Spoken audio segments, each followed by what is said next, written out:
Welcome to Ben Reviewed. I'm Ben, and in this video today we're going to be going over Computing 1010, which is computing for all.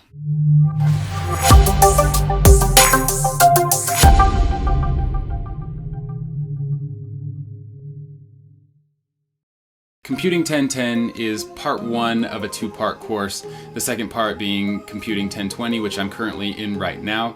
It's a class designed around Python. This course is supposed to be meant for beginners with relatively zero computer science skills or coding skills. It's really just here to give a basic understanding of what a coder or engineer is going to be doing on your game development team. Both courses are taught by David Johnson, who also teaches the computer science route for the EAE program as well. According to RateMyProfessor.com, he has a 3.9 out of 5 overall, but only 2 of those reviews come from Computing 1010, as it's a relatively new course. According to the University of Utah's website, the title of the course is Programming for All 1, Beginning Programming. The course description states, Comp 1010 is designed for non-CS major students who desire a practical course for gaining basic computer programming skills. The course will use the Python language to develop skills in problem-solving, debugging, acquire real-world data, processing data, and interacting with and visualizing solutions. The course will show the power in written small programs that leverage existing code to create interesting applications. Examples from a variety of fields will be used to illustrate the utility of computers and programming. Students should leave the course with confidence and ability to write useful, small-scale programs in their area of interest. I would say that most of the things in the description are completely accurate. You start off really slow and you start off with the basics and learning what Python, the interpreter, wants to see, because it is its own language. It likes to be read in certain ways and will only be read in certain ways, so that's probably 80% of the battle. The rest of the battle seems to be reading code and looking things up online and really just figuring things out for yourself. I'm going to come right out and say that Comp 1010 and Comp 1020 have been the 2 hardest classes that I've taken in all of college, and that's after over 100 credit hours. When I first met with my advisor when I was going to go down the computer science route, my advisor had told me that basically you're going to know whether or not computing or programming is for you right off the bat. And lo and behold, 2 and 3 weeks in, I was completely lost. I was trying to find help wherever I could. I was pulling my hair out during homework sessions, and for me, in math, I never looked at TA labs, I never looked at getting help. I usually just look up YouTube videos and really figure things out on my own or look at practice problems. But I'll tell you what, calculus, in my opinion, was easier than programming, because in calculus and math, you're just solving the problems that are already there, but programming, you're having to think about the actual math behind it, so you're writing your own math, if that makes any sense. A big culture shock that I had was the actual programming culture that exists of not giving your code out. So in math, you can actually be told how to do a problem. You can go to a teacher, you can go to a TA and say, hey, what am I doing wrong here? How do I do this problem, so you can replicate that later?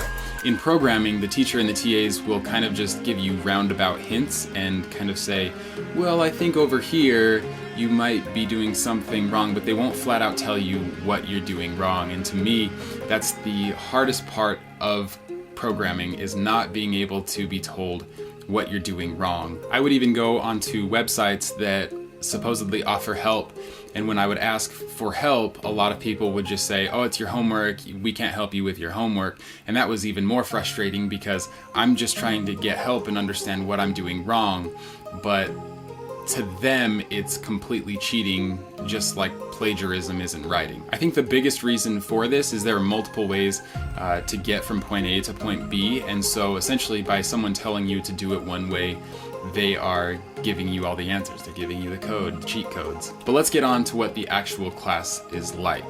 Per week, there's going to be 3 meetings, 2 of which are lectures, and so for example, Monday and Wednesday are going to be a lecture, and Friday is going to be a lab. During the 2 lectures, the teacher, David, he pretty much goes over the real basics of what you're going to be going over in the homework assignment.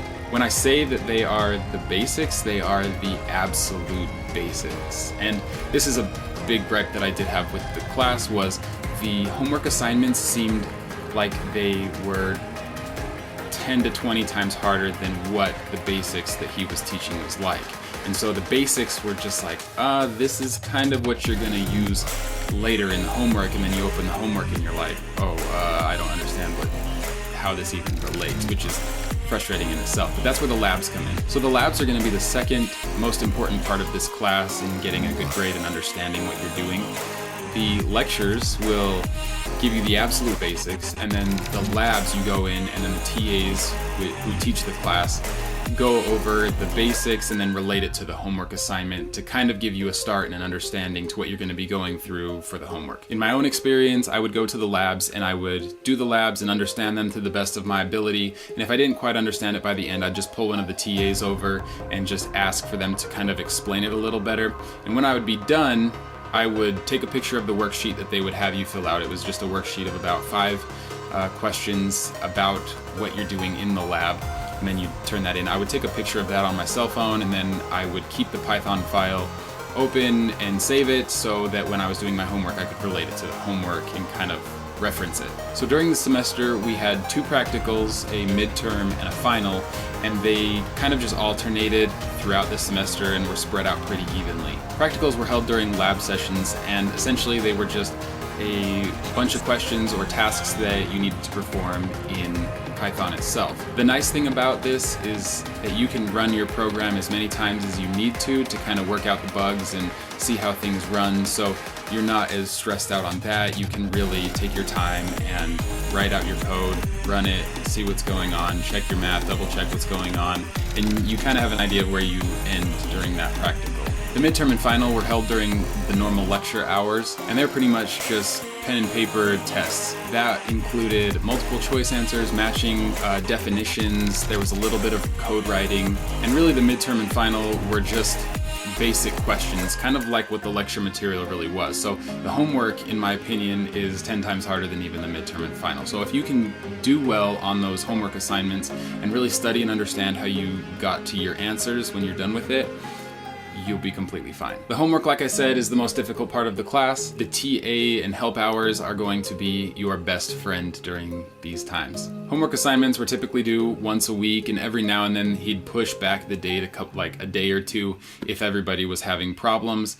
But generally speaking, it was every single week, unless there was a midterm or a final or something that kind of held up the class a little bit. But with the homework assignments being so difficult, what I would typically do is I would look at the lecture notes from the classes, I would look at what we did in the lab sessions, and I would then look over the assignment and see if I understand what I'm reading, and I would try to give it a go. By looking over the assignment and really trying to give it a go, you start to formulate a lot of questions, and sometimes those questions aren't going to be found online, sometimes they will be, it just depends. So what I started to do was I started to go to the TA and help hours, which I would have never done in any math class before. It is something that I always prided myself on, and I don't think you should think of yourself any less if you have to go. The best thing about this is you can ask questions and you can kind of start to get help through the hints that the TAs and the teacher and everyone can provide to you. One of the biggest things that helped me is converting what the professor says into normal everyday person English. I know that might sound weird, but the way a professor speaks is kind of sometimes confusing, and so a TA can put it into more basic terms. So what I would do is I would ask the TA, what does he really want here? I'm not understanding. And they kind of will tell you things, and I'll just jot it down and say, okay, so I need to do this first, I need to do this second, I need to do this third, and I just would write out step by step what I needed to do, which helped me to formulate a way to start the homework. A lot of times I found out, and am still finding out in Comp 1020, that I overthink things a lot and I need to just break things down really simply. But a lot of times when you read the professor's instructions, it can get a little bit hairy and make you overthink things. And maybe that's just me, but I don't know. Take it as a grain of salt. Maybe that's just me, and everybody's different, and you may think I'm the dumbest person in the world for not understanding this programming thing. Like I said, everybody's different, and this is for some people and maybe not for others. At the end of the semester, the professor will drop one lab and one assignment score.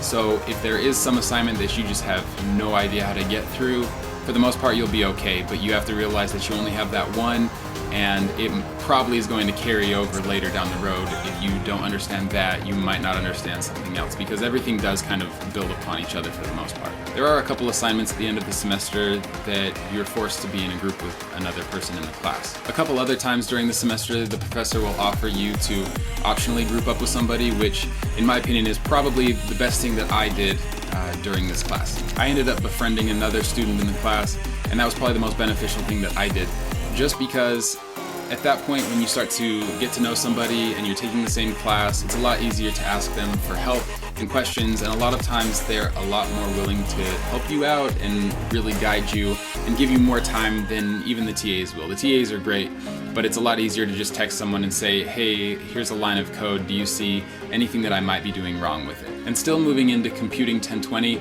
I still talk to this partner all the time. We sit together in class, we still discuss if we understand it, and basically go over all the lectures and the labs and everything together, which has been a godsend for especially Comp 1020. One beautiful thing about this class is that the final, the midterm, the practicals, they aren't worth a giant amount of your grade.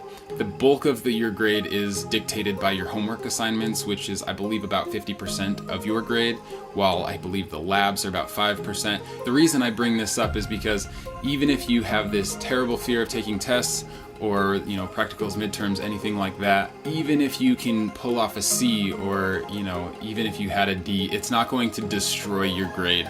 And I don't know how it had to do with those percentages, but I ended up getting an A in the class, which I was completely ready to get a B or a C, and it just turned out that I ended up doing well and figuring it out.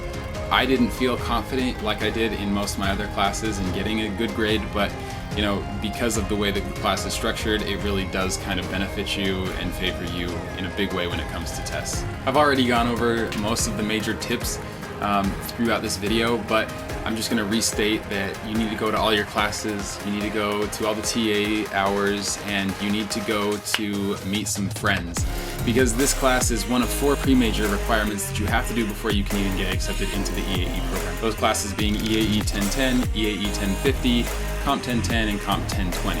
Without those courses, you can't even get into the degree. So it's in your best interest to get through this, and like I said, Comp 1010 is the first of 2 classes that you're going to have to take to get through that coding bulk. So if you really drag your feet and get a C in Comp 1010, you're going to have a really, really hard time getting through Comp 1020, and it's going to make your life a living hell. So with that being said, just do your due diligence, and you'll be fine. It might be a little tough, it may be easy. Everyone's experience may differ, just depending on who you are and what you're into and how well you pick up this information. So that's my review on Comp 1010. It's going to be very similar to the Comp 1020 review that I'll do here in a few months when I'm finished with that course.